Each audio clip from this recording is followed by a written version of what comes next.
Hello, and welcome to another episode of Scavenger Life. This is episode number 320 at scavengerlife.com. So every week, we've been coming to you, basically kind of updating you on what we've done this week. You know, through eBay and kind of over time, because we've been doing this podcast a while now. Also, just kind of updating on just it's running our lives as independent business people. Right. It started from just selling stuff on eBay to then using that money to invest in other things and. So this week is a good example of kind of the cool chaoticness that can happen when you run your own life. Yep. When you don't work for someone else, but you're someone that works hard, and when you have it's money that you're making on eBay and make things happen. So yes, this week we did 3 things. Number 1, we were selling on eBay and we had a good week. Yep. Number 2, we are continuing to renovate a house that's going to be a rental, and we're so close.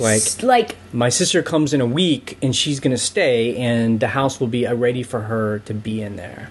We put beds together yesterday. And number 3, we also did a video job this week. We had actually a friend come in town, and she actually stayed with us, and we did a video project with her, which couldn't have been more perfect. That's kind of the dream job we've always had, where we work with someone we like and it's fun, and we've worked with her before too, so we know what the process is. So it was a busy week, especially for you. If you think about it, so we're working on this video project, and I kept track of our hours, and it was 7 to 8 hour days. Over 8 days, right? Over 8 to 9 days, straight, because it was production. You're shooting the videos, blah, blah, blah. But I'm still having to ship stuff. I'm still having to pull stuff and ship stuff. So crazy as it is, there will be days where I get up at 5 a.m. Right. And start pulling stuff and shipping stuff. Because we were selling 8 to 10 things a day. Yeah. And I'm obsessed with things not being late. Right. There were some days where you're like, well, if you can't, do it right away, and I'm like, no, I will wake up at 5 a.m. I will not ship it late, especially if it's here at the house and I can get it. And, I'm doing the big push on the renovation. We have a couple of guys working over there, and they're working hard.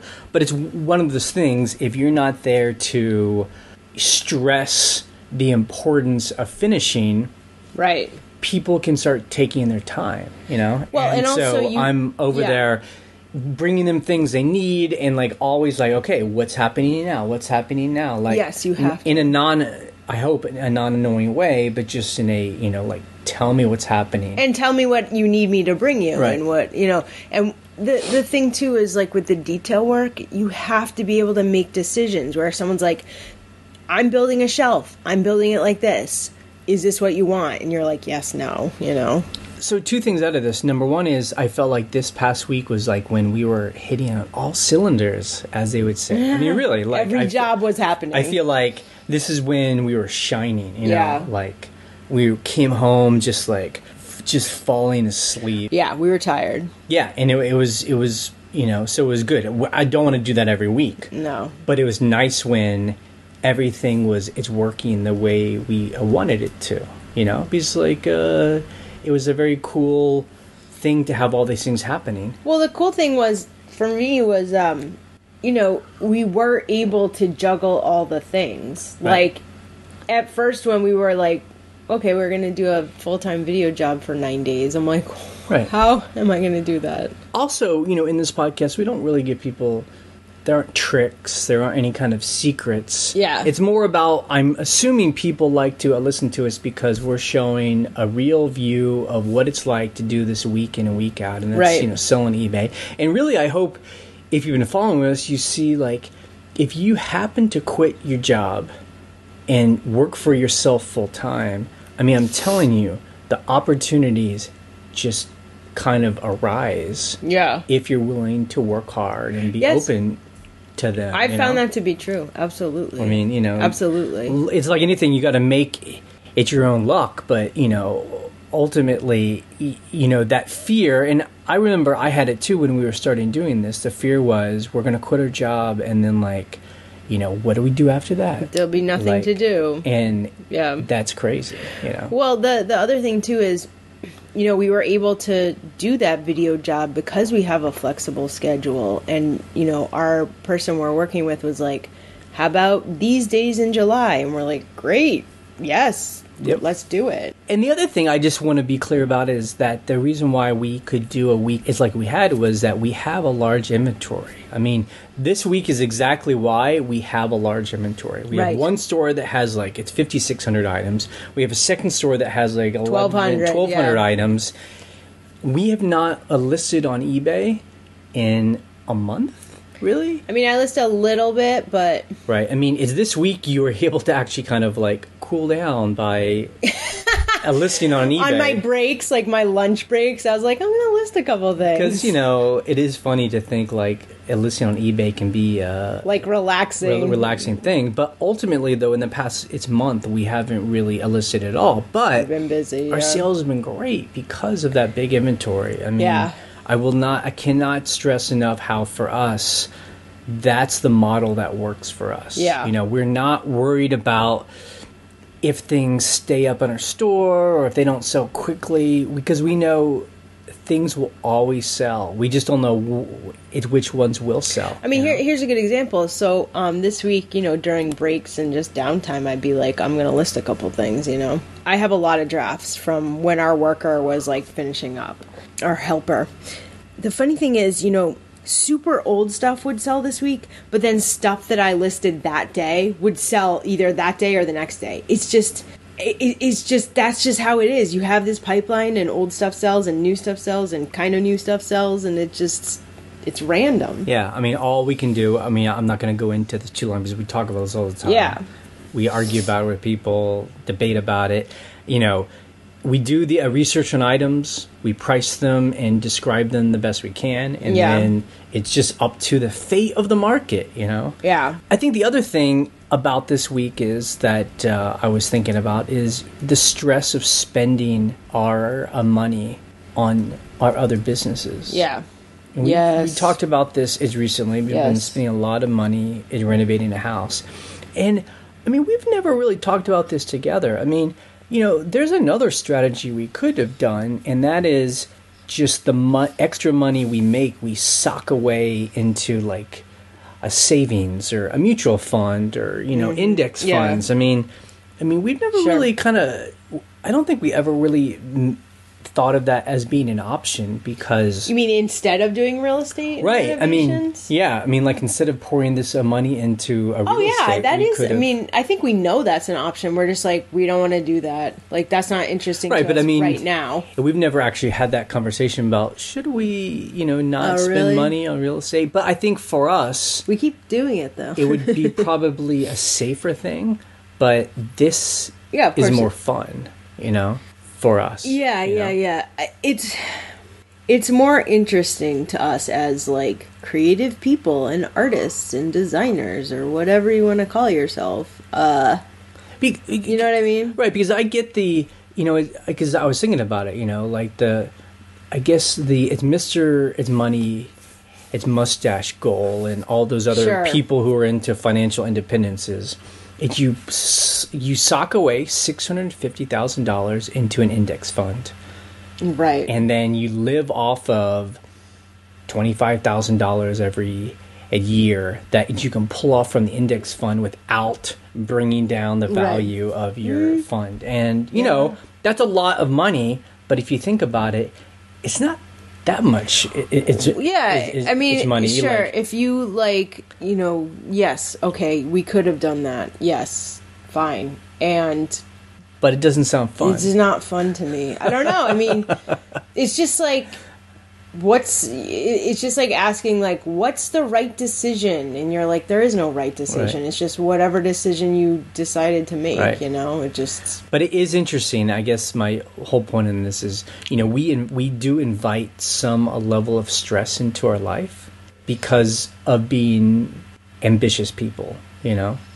And I think for anyone who's thinking of quitting their job, or maybe you already have, and you're trying to do this, that is a choice, that we're inviting some stress into our lives because how we're choosing to invest our money, right? Totally, and things we do. It's not like we're like thinking, oh, okay, so we kind of think this. When you start a project, you're like, it's not going to take that long. It's not going to cost that much. Yeah, it will, and it does. Yep. It's like, it reminds me of what people say when they have like multiple children. It's like they have the first kid and they're like, oh my God, I can't even, this is so tiring. It's so stressful. What were we thinking? Let's have a couple more. And then they have a couple more because it's like this, like, it's like amnesia, Or you've already kind of invited a certain amount of stress into your life having one kid. And you're like, I already know how to do this. We might as well just keep it going. We got through the first 2 years of this one. We could do it again, you know. Which is what I hear from like my mom and other parents that we know. So it's pretty much exactly like that. Like, I remember when we finished the renovation of our house that we live in, and I was like, oh my God, I'm so tired. Like, I need a break. That was in like January. By September, we had bought another house. So it's like, well, I mean, look, I always I'm pretty optimistic person because we work hard. So that always makes me very feel optimistic, like, yes. But at the same time, I will have moments of doubt where I'm like, there is no guarantee that any of this is going to work. Yeah. Absolutely. There could be another, a session tomorrow. Like we have no idea. Like I definitely read about those kind of things in the paper, just kind of right. Sure. I mean, and it seems like those things kind of sneak up on everyone. But the beautiful thing is, I find with what we're trying to do is we are trying to invest in like local vacation rentals, and I feel like those things are semi-recession proof because the people who are like, let's go to Cancun, and then the recession hits, they're like, let's just go out to the mountains right outside of DC. And you're like, let's have a staycation. They're like, let's just stay in the state. Yeah. And for us, we're like, that's so fancy. But right. for not most people, but a lot of people, they're like, that's like the lower end, Yeah. I am grateful though that all the work we put into building an eBay pipeline is what has allowed us to do all these things that we think are fun, and that is investing in real estate and traveling and being able to take time off to work on video projects. It's all because of eBay. Of when we were hoarding stuff into a little tiny bedroom and listing it online with these junky work lights and this bamboo mat. Remember that? Bamboo mat, and I had like a white sheet that I just like found in the closet. It looked like the worst. It looked so bad, and it was like a first generation iPhone. Like it just, I have some photos and folders from back then, and I'm like, oh God. So it does work, and it works for us. And this was one of those weeks where kind of it all kind of came together. So yeah, it was like it was like plate spinning. Yeah, you're like spinning all these plates at once. So let's talk about eBay. It was a really good week. We'll talk about our numbers in a second, but it was interesting. We were, like probably a lot of you guys, when we sell something, we'll look at the name. Right. We'll look at the email address. Just to see if there's any kind of hint of if they're from a company or something. And the address. And we look at the address. And we had a good handful of items go to set designers and prop artists. A bunch this whole month. So my theory is this. So we have a lot of stuff. We're selling a lot of stuff. And they're buying for the fall shooting. Because a lot of stuff shoots in the fall. Right. So New York, LA, like we were sending stuff to a bunch of those people. And for us, and I guess this probably shows you where the mind of Hollywood is, and that is 80s. 80s retro. A lot of 80s stuff. 90s retro. Yep. And it's so funny, and I know people will come on the forum and be like, us too, we totally sold like a whatever, 1980s fanny pack. But one of the things that I sold that I knew would go to a set designer was, we talked about it before, a 1986 portable phone. And it's really funny because I was like, oh, that's going to a set designer. Like, there's no doubt in my mind. Like, nobody's going to want to use this phone, obviously, because everyone has a cell phone. But when you saw the item, you knew that it would not ever be bought for practical use, but that it would be a cool set piece. And that's exactly who bought it. A set designer in Brooklyn, a prop house in Brooklyn. And it was so funny when it sold. I was like, that's exactly who I found this for. And I priced it low enough that it was like affordable for, I wasn't like $200, I think I sold it for like $80.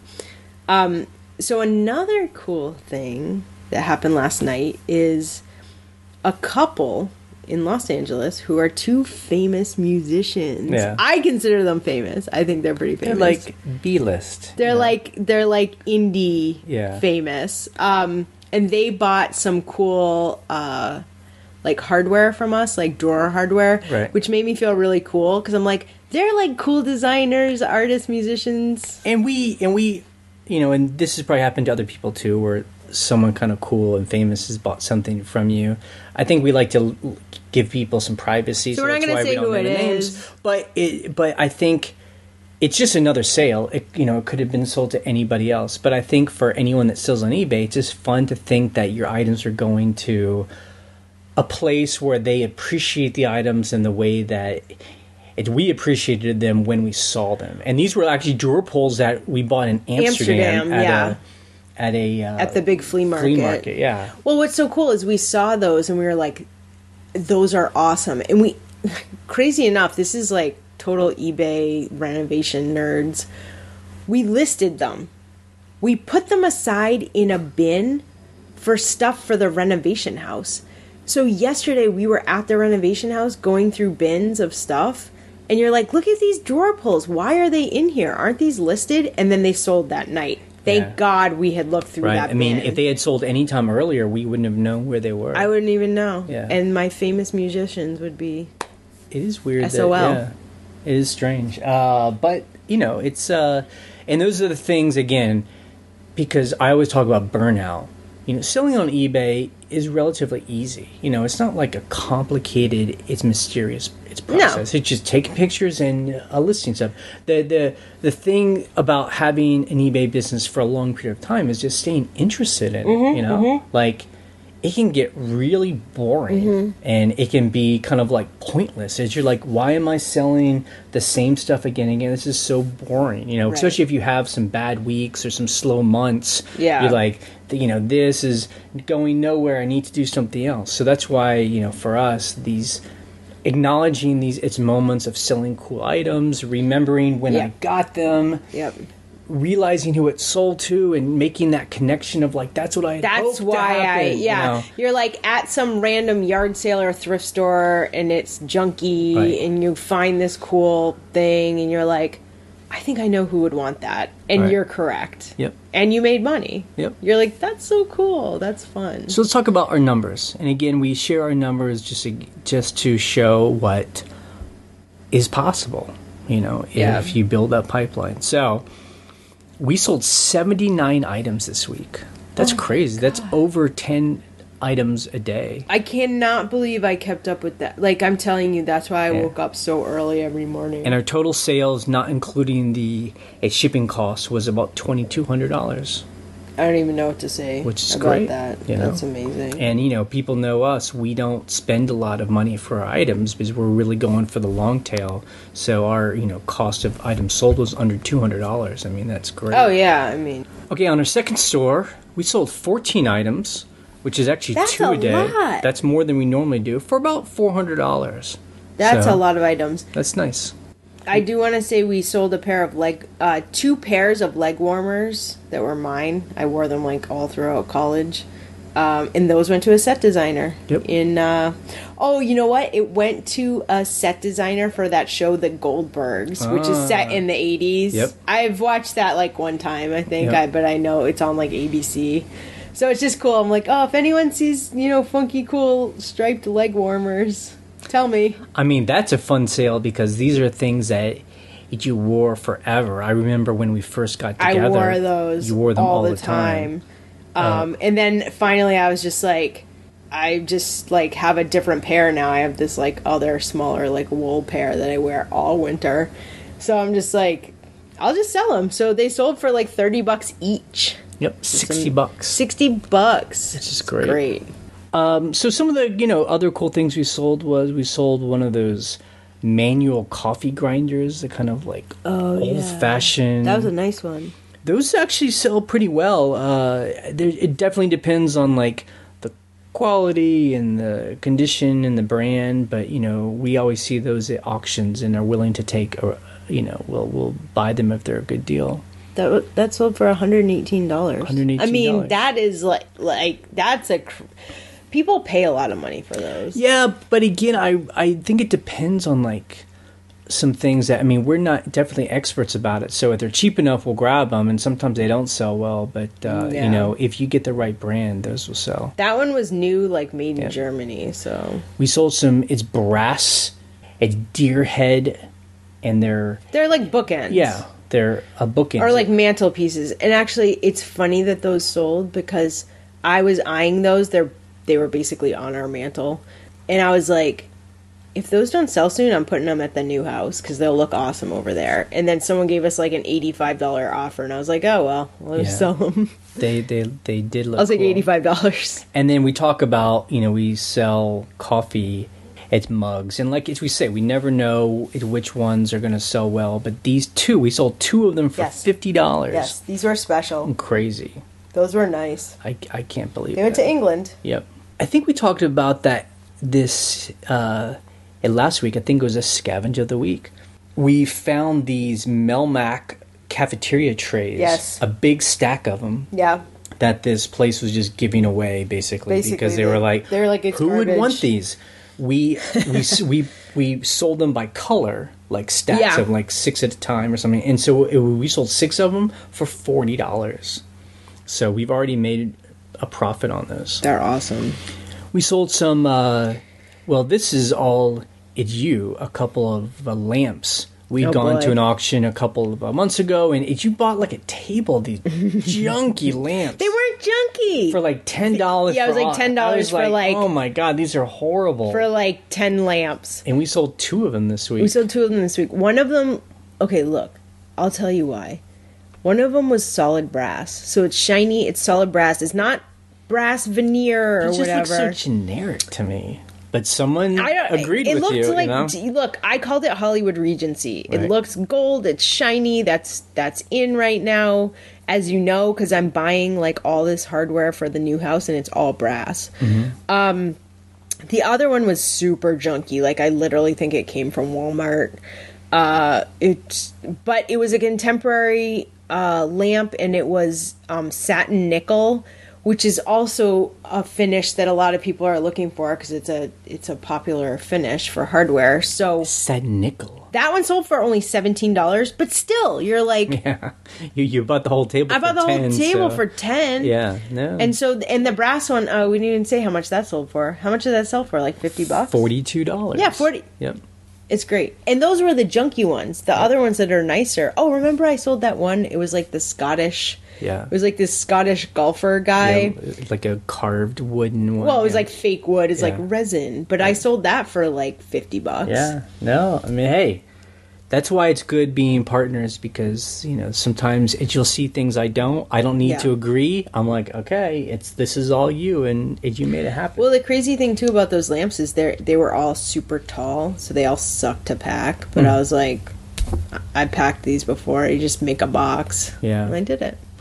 I found this hat, like a snapback trucker hat, and I just thought it was like cool. I didn't realize it was like some fancy Patagonia hat. It just looked like a cool design. Yeah, it was like, that's the thing. Like, you just kind of go by your gut, like, oh, it looks kind of cool. Yeah. Turned out it was like a really sought after hat. It sold for $85. Look, I had it up for $135. Yeah. And the thing about Patagonia hats, like, they're like these like stylized trucker hats. But the thing about a place like Patagonia is they only do a limited run. They don't like make those forever. They're like, these are from fall of like 2015. And then people are like, that's my favorite hat ever. Right. And now it's all worn So I put it up for over $100. And then I went back and forth with an offer with this person, and finally we settled on 85, and I'm like, 85 for a trucker hat I paid, 50 cents for. Oh, I'll take it. I will. Yep. We sold a couple of rugs, like prayer rugs. Yep, prayer rugs. I don't say we have a big reach towards people, but we do talk about things, and then I find like the market gets flooded. And I don't know if it's like, but I find that the markets for rugs got flooded. I feel like the market for hats got flooded, and so that's just our own thing. But but we sold a couple of rugs. It's this week. It had been a while since we had sold any. We have like a pile of them in our house here.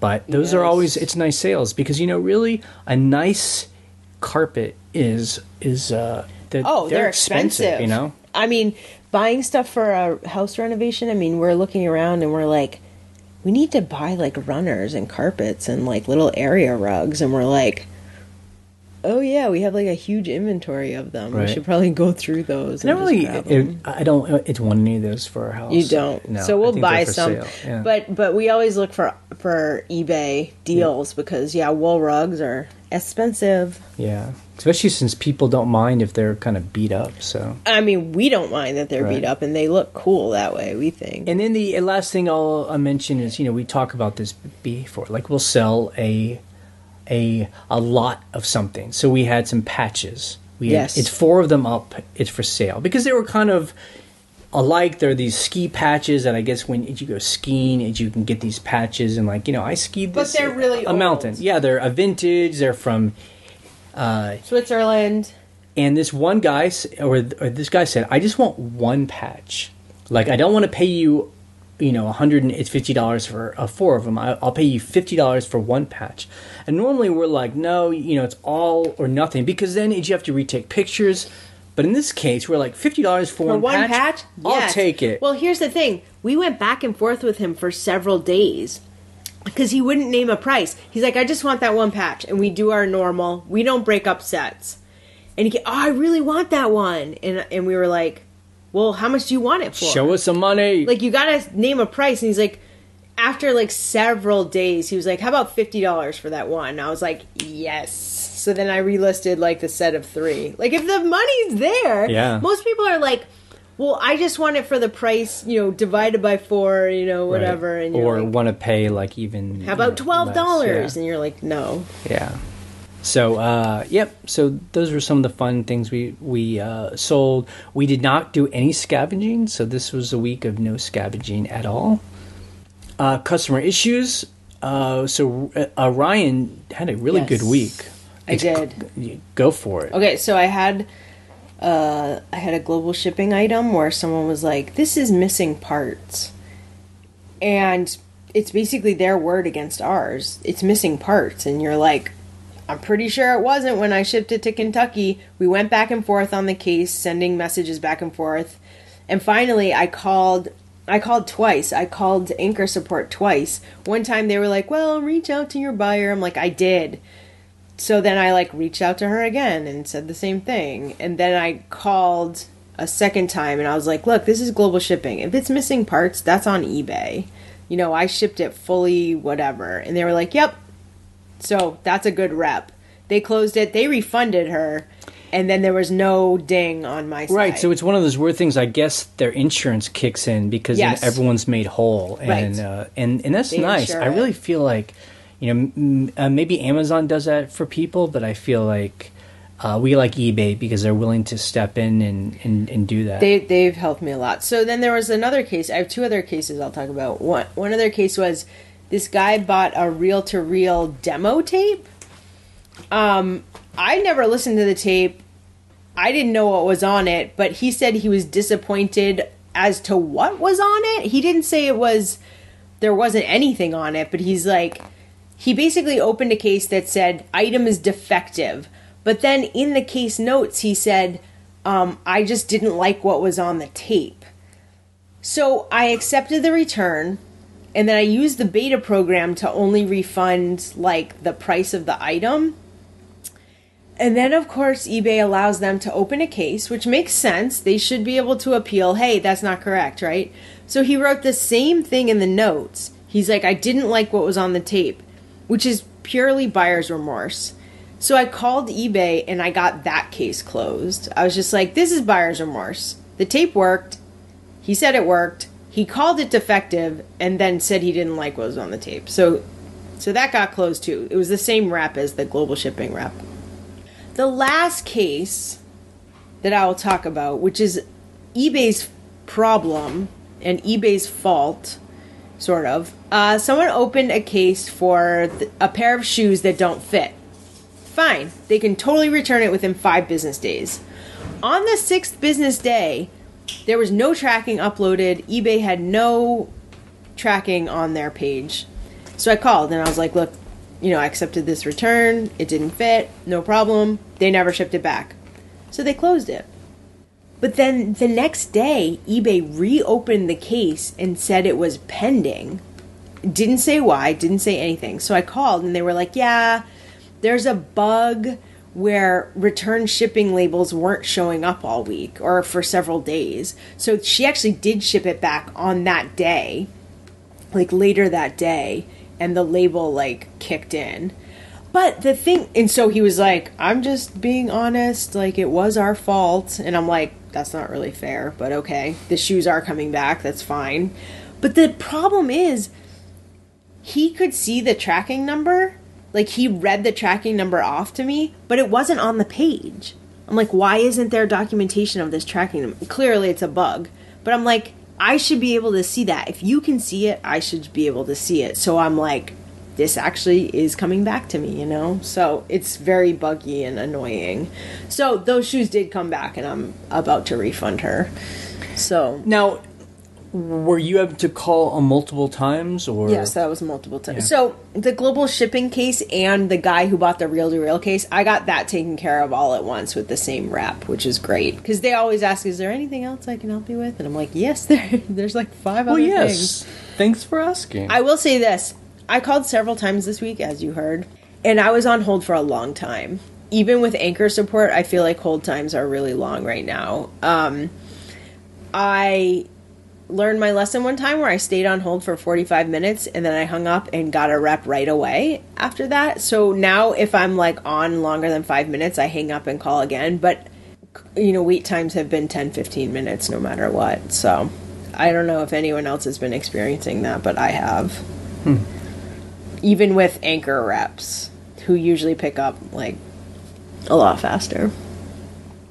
So things we learned in its forum, it seems like we're back on track. For us, messages aren't going into spam anymore, so yeah. I feel like everyone's back in business. It was nice to see people writing in about problems. Yeah. But kind of talking about how they solved it, Yes. Where one guy said, stuff got stolen off of his porch. He had a couple packages, and then he just talked about how he contacted buyers and refunded them and called eBay and got rid of, I mean, it's not that these are happy at moments, but it's just nice to hear that people aren't just, it's raging into the night. They're just like, okay, this thing happened in my business. This is what I did about it. Yeah. Now, one question, Mike from Atlanta, and Ryan, maybe you'll be able to answer this. We were just talking about when did you find those like long tail items? Yeah. Something cool, but there really isn't a lot of info on it. There isn't a lot of history on how things sell. And we always say, well, just price it high and put best offer. Right. Well, his question is, how high is too high? Or how high is it like $1,000? Mm-hmm. When do you know to put it at $100? Like if there's no information. Yeah, you know what I'm going to say. It depends on the item. But I mean, like, is it if it's a hat? How do you know if it should be $100 versus? It's a really good question. Yeah, like that Patagonia hat, right? You're like, why would you put that price? Well, there was historical data on that. I saw other ones sold for high, and I put a higher price on mine, and then I took a lower offer. So I guess it just depends on the item. You're like, is this a wool rug from like the 1800s or whatever? Or is this a piece of pottery from the 1930s that's, rare, but, not that old? And I also try to compare with like items. It might not be that exact same one, but there's so much stuff on eBay that you're like, what does an item like this sell for? Is it $50? Is it $100? Is it $1,200? Like, rarely do I find $1,200 items. But even if there isn't information about that specific, it's what is the genre? Item, the genre of item. Yeah. So like, okay, yeah, exactly. Or another thing too that I find helpful, and this is not so much with pricing, but with identification, is actually going on our forums. You know, if there's something that you're like, is this a $1,200 item or like a $75 item? Throw it up on the forum and be like, what do you guys think? Because honestly, that's helped me a lot with identification, where I'm like, what is this thing? Is this... It's like this week, it's put up a hat we got that was signed by a baseball player. Yeah, it was a Boston Red Sox. And it was just like a scribble, and someone found out what it was. Within like an hour. Yeah. I was like, boy, that was really helpful, because I had have no idea who this was. I will say it's good. People have not been abusing that service, you know, by just throwing up a bunch of junk because they're too lazy to do any as research. People are like, I had this item, I've looked everywhere. Right. Here's the information I found so far. Does anyone know more info? And here are photos of it. Like, that's the best way to do it, rather than just like, tell me what this thing is. Right. And then, you know, I'm too lazy to look. Let me say this. Like, the amount of time it takes you to put a photo up and write a blog forum post saying, what is this? Like, if it's a junky item, you could have done the research in that time. So you know, if you're really like, I have searched and searched, I don't know what this signature is, I don't know what the label is, I don't know what this thing is at all. Please help. Like, it's basically like the last resort, where you're like, I don't even... Oh, I had a t-shirt. It's so funny. I had this weird, like, 8-bit kind of comic book t-shirt. It had a brand, but it didn't have, like, any kind of, like, comic book logo or, like, whatever. And I'm like, I have no idea how to even, like, go about finding what this might be. It's, like, a complete mystery to me. And I put it up on the forum, and within a couple hours, someone's like, that's my favorite t-shirt! It's from, 2005, like, special gift edition of blah, blah, blah. And I'm just like... It's so helpful. Honestly, like, that kind of research would have taken me so long. And I'm like, oh, I know that there was, like, some nerd, fellow nerd that would be able to know. Okay, our coming week, so number one, we should be in, it's New York right now. We talked about that a week ago. We are going to go to, it's New York, to stay in our friend's, like, free open apartment downtown. It would have been so awesome. Yeah. But we chose not to go. So to be adults, we'd be there right now. So instead, I'm going to be finishing this house. It needs to be finished by a week from, it's Monday, August 1st, because my sister comes and her family. So we kind of gave ourselves a deadline, I purposely invited her to be like... To give ourselves a deadline. You're going to push us to finish it. So it's great. Very good, although it's very stressful. And then, you'll be obviously helping, too, over at the other house with, like, details. Yeah. Hanging art and... stuff like that. Got to oil some wood and, that kind of stuff. But obviously, doing eBay would be nice, too. I have to. Yeah. Our next big trip is actually early September. I don't even want to think about it. I can't. But let's think about it anyway. Okay. In about a month and a half, we're actually taking a trip to Scandinavia, which is incredible. So we're going to be gone for about a month, and we've already kind of had it planned out. We've bought our tickets, and we're super excited, and it's going to be a mix of doing a video job plus hanging out and renting a car and traveling. We've never been to Scandinavia, and it is exciting. I mean, I just cannot express how excited I am about, number one, finishing this other it's rental. I mean, we will, through our eBay profits, we will have 2 it's rentals where we could actually stop selling on eBay. Yes, we can. Yes. We could live. We don't want to, but we could live off the rent we get off these 2 houses if we chose to. I mean, we've kind of almost reached... That's what we wanted. I mean, we wanted that. Right, we've almost reached that, like, pinnacle where we could just stop doing eBay if we wanted to. Right, but we don't want to.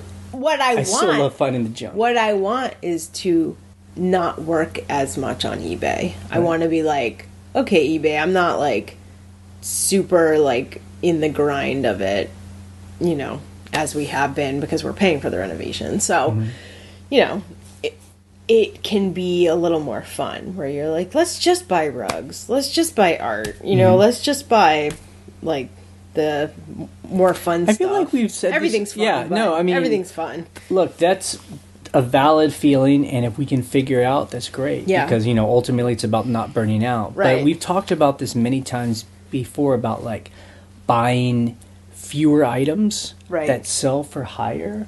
And we've never done that before. We always go places and we're just like, look at all the stuff. We can fill up our whole car right now. Like, and we always do that. Yeah. I mean, I've never seen us. I will say though, compared to those early days, we definitely filter ourselves. Yes, we do. But I feel that we find just as much stuff. It's just better quality stuff. Yeah, I think we find better quality stuff. But certainly. I feel like we have not made that jump to selling like really high quality stuff, like only things that sell for $100. We haven't done that yet, so it'll be interesting to see if we can make that happen. Okay, let's listen to questions on the voicemail line. You can always call us and leave a message. The phone number is 540-407-8486, and you have 3 minutes to leave a message. Hey, Jay and Ryan. This is Brian. So last week you were talking about Tom's shoes and how they aren't very good quality, but people like them. And I thought I'd mention that a couple weeks ago I was listening to another podcast called How I Built This, and they talked to the guy who started that company. And he said he manufactured shoes in Africa, trying to help build some jobs and give some people some income in Africa. And they had to make their shoes really cheap because the people in that area, they would buy a pair of shoes and they only expected them to last 2 or 3 months, and then they'd have to buy another pair, so they wouldn't pay much for them. And they started selling them, and people bought them because whenever they bought a pair, they would give a pair of shoes to somebody in Africa or maybe somewhere else. And eventually they had to start making some of their shoes somewhere else. I don't know if it was China or where it was, but to improve the quality, they made them somewhere else, but they kept selling the shoes they sold in Africa. They kept making them in Africa to keep those jobs there. So maybe that has something to do with the low quality. Maybe you have some African-made shoes. I don't know. I've never seen them, but I thought I'd pass that along. Thanks.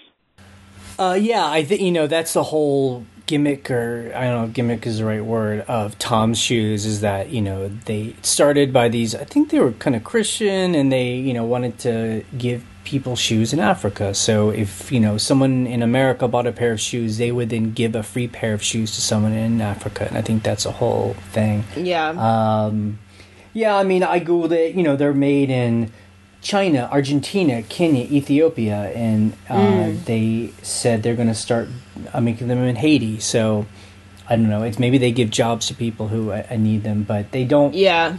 Yeah. I'm just, it's one of those things where I also Googled it, and it said that it costs $9 to make a pair of Toms, and they sell for it's $50 to over $100. So I mean, their margins are just incredible. Yeah. So, good for them. I guess our point was just like, if you see these shoes, buy them. No matter what shape they're in, people will pay for them. Even $20 for ratty old Toms. I've sold them. I've sold stained with holes for $20 easy. But if you like those shoes, you can also buy a pair of Bobs by Skechers, and they're much cheaper, the same comfort, and they're just like the same quality. It just doesn't have that name Toms. Yeah. Hi, Jay and Ryan. This is Chris from Florida.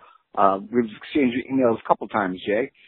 So I was listening to the most recent podcast, and you talked about your Acura and not being mechanically inclined and stuff like that to part it out, and I totally get that.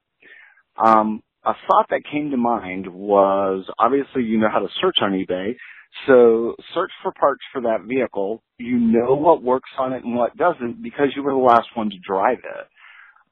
See if there's any money, to be made based on the working parts that you have, and then put a Craigslist ad in to have somebody go ahead and remove the parts that you'd want to sell.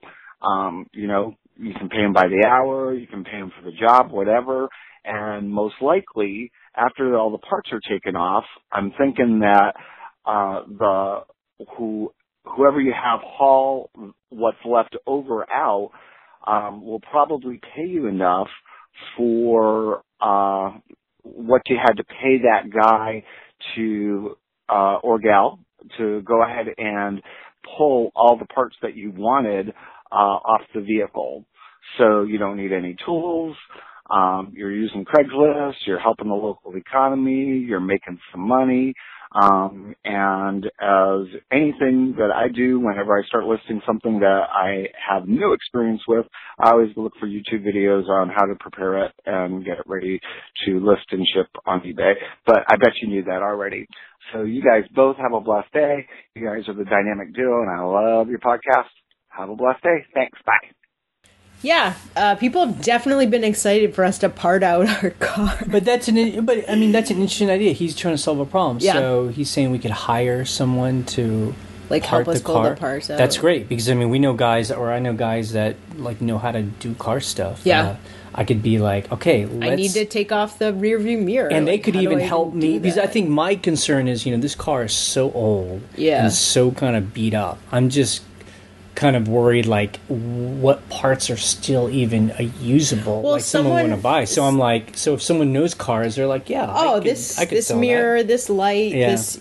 Because the thing is, so here's my thought about a car. It's a 96 Acura, okay? It's 21 years old. But that's the beauty of it. People are like, you can get parts, but it's mostly going to be used parts, and it's from people like us. They're like, yeah, I need a right rear view mirror. I'm just going to paint it. It doesn't matter what color it is or if it's dirty, which it is. Yep. But then again, it's like, should we just sell the whole car and make the money all at once? I mean, I think the reality is, and we've talked about this, we're driving it till it doesn't work anymore. It passed inspection. Yep. So it's almost got 300,000 miles on it. Yeah. I think we can make it to 300. I mean, yeah, I think we can. But I think, as long as it works without an issue, we just keep driving it. When we have that big breakdown and have to tow it home, that's when we could be like, okay, we could part it out. Let's strip it and part it then. That's a good. At this point, it's still a good car. It's a great car. I love it. It's my favorite car. Don't say anything bad about it. I love it too. Okay, that is it for the podcast this week. You can check out our blog at scavengerlife.com for the links we discuss and to join the conversation on the forum. You can leave a question or a comment on our voicemail line. The phone number is 540-407-8486. You have 3 minutes to leave a message. We post an episode every Monday morning. On Wednesday, we post a What Sells video, currently brought to you by Steven Schultz and his doggies. You can subscribe to us through iTunes or YouTube so you always get the latest episode. And we are ending this podcast in 3, 2, 1. Bye.